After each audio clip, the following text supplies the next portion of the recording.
Hi, my name is Sarah Stice. According to Harvard research, a mother's education is the most important factor in a child's success in school.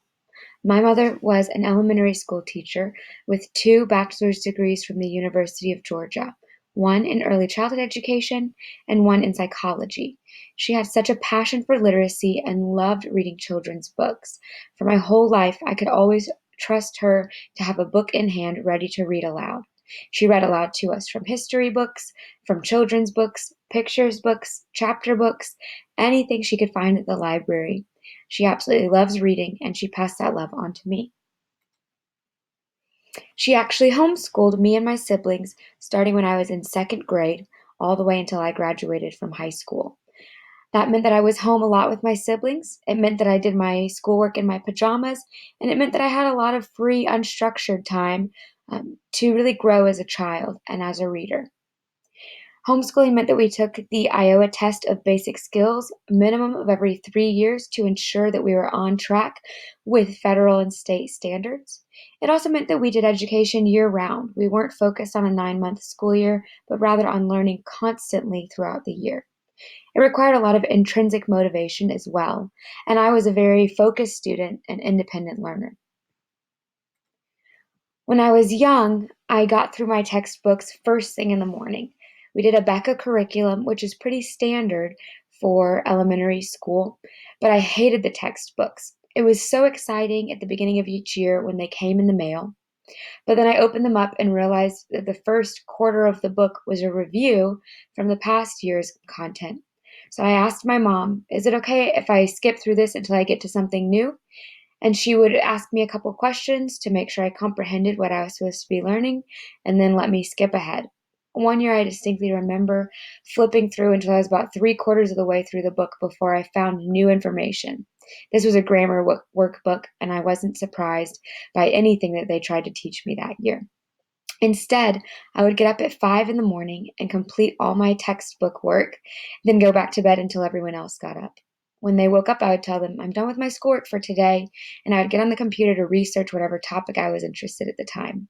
For a while, that was snakes, then it was bird watching, then it was Greek mythology. I absolutely loved to just look up information and read all about it.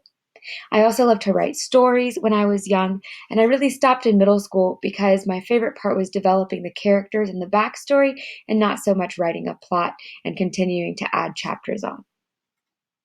When I got into high school, my mom enrolled me in Heritage Classical Studies Center. This school was a small cohort of presumably Christians.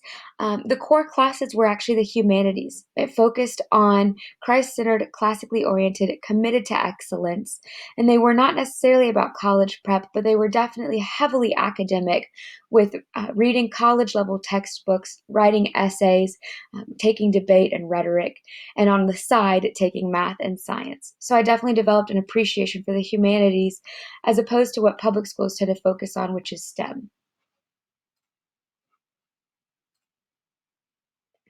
My favorite books growing up tended to focus on strong female lead characters.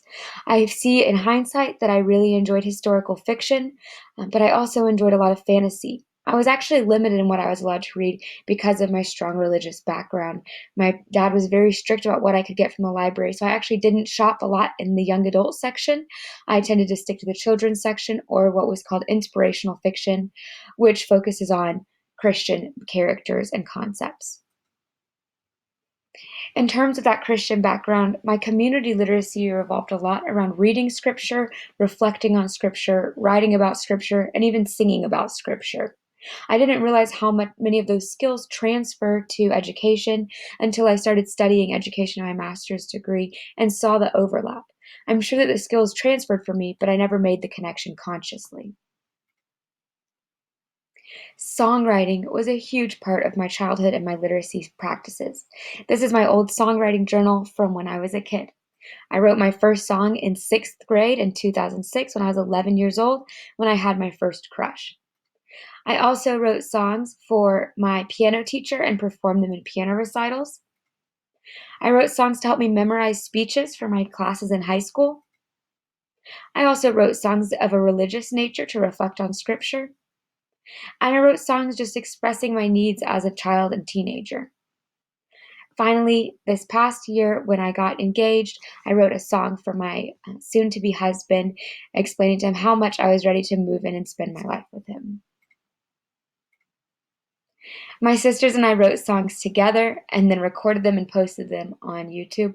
It's a little bit embarrassing now, but we had a lot of fun. Our page was called the Happy Singing Jugend Family, but it was mostly me and my two sisters.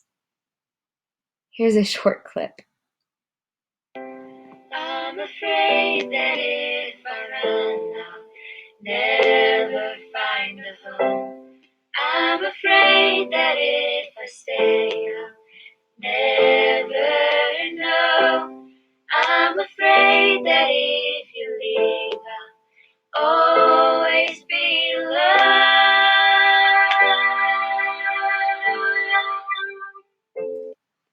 I really thought that my sisters and I would be a traveling band one day.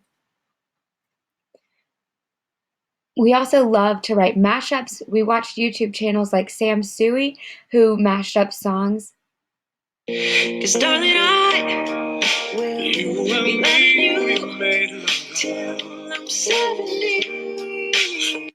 And my sisters and I did similar things with our own songs that we liked.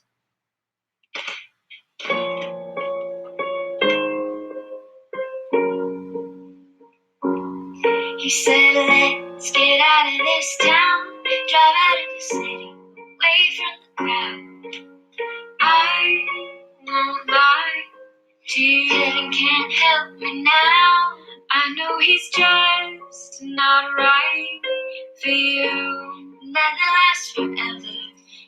This is a mashup of Treat You Better by Shawn Mendes and Wildest Dreams by Taylor Swift that I wrote to show my 11th graders how they could reflect on the book The Great Gatsby through songs.